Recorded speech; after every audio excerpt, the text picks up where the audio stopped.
Victorious over Harvard 25-23, 30-28, 25-15. Adam Dobrovolsky and Keenan Cow here. Keenan, we're going to be talking to the player of the match momentarily, but what a tight matchup over the first two sets, and it just felt like early in that third set, Penn State got a little push, and then they kind of took the air out of Harvard, who was never able to recover.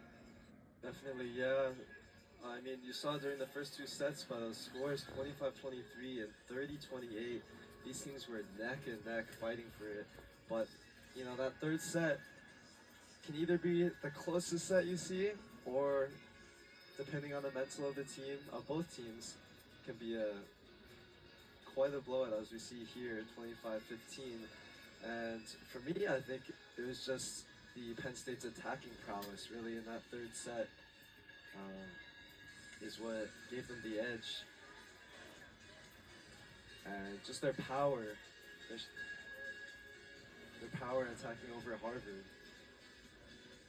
So we'll just recap what we've seen in this one. As again, you look at I thought in the second set both of the teams are really hitting at their best, but Penn State, they just had a little bit more of the grittiness, a little bit more of the bounce back through the adversity,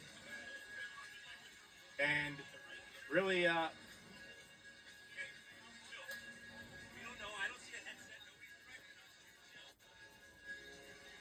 so case here where Penn State really battled tough through some of those tougher spots, but just the ability defensively to recover and make some of the plays at the net really changed this one up for Harvard. And obviously tough here to see Harvard lose. They're going to end their season 9-15 overall, but again, they have a lot that they can look forward to in terms of what they're able to achieve. Right. I think we are going to have a chance here for an interview with Will Kuntz. Hold on a moment here. We're going to get him with us. Again, a fantastic job by a lot of these Penn State players. Loma was excellent. Schwob helping the set as well. And we're going to grab here with Will Kuntz, who led all Nittany Lions with 11 kills, also 8 digs. Will, the biggest moment of the match, I'm going to ask you about that before the whole match. At the end of that second set, it was supposedly going to be Harvard 29-27. You got an attack. You guys review it. Was that something you saw? Was that something your teammates saw and saying, hey, that's actually in, there should be 28 all? No, I didn't see it at all. That's something that my teammates saw. I have to give them the credit for that one. But yeah, I just got fortunate enough.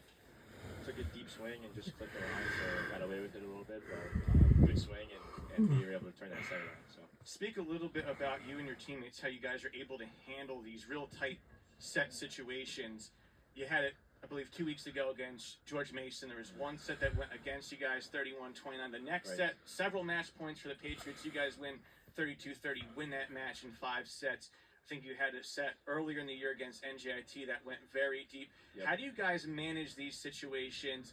Obviously, you've been successful throughout the history of Penn State, but how do you keep that up and keep you guys together? Yeah, in short, we rely on each other. And we've been challenged this year a lot with, new guys on the court and playing a lot of tough teams. And through all that, we just learned to kind of stick together no matter what, believe in our strengths, and execute under pressure. So, what did you feel was best locked in for you on offense and then also on defense to mix in the kills and digs? I think our block lineups were really good tonight. We got a lot of good touches at the net, dropped our hands back into the middle of the court, stopped some balls. That was really working out for us, and I thought we ran our middle third really successfully tonight. And then once you establish the middle, it opens up the pin. So I thought scheme was good. Credit to the coaches on that one. Well, up next you have NJIT tomorrow. It's obviously a quick turnaround, but you're always familiar with these teams. So what's going to be the key just to have that fresh mindset for tomorrow and go back at it? Man, I mean, just enjoying it, really. Just enjoying it. This time of year, it's like we get to go out there and just show what we've been working on that season. So just not putting as much pressure on it, but just having confidence in each other and playing with that calm confidence and going out there and being hopefully successful. See how it goes. Well, enjoy the victory today, Will. All right, we'll see you tomorrow. Thank you so much. Again, Will Kuntz and Keenan to close things out here. Obviously, that tight second set, the strong third set. as Will said, just trying to enjoy things, but they're going to be back at business tomorrow against NJIT, and then you have Princeton against George Mason. It's going to be a fun Thursday of volleyball. Right. I think if you're Penn State, you take this victory, you dwell on it for a little bit, for a couple hours, and you go straight back to work.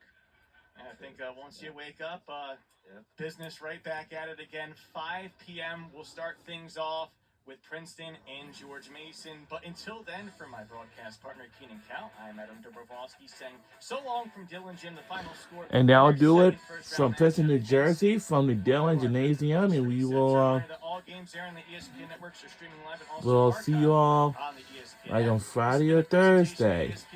We'll see you tomorrow for the continuation of the EVIA men's volleyball tournament. See you then. We'll see y'all then. Take care, everybody.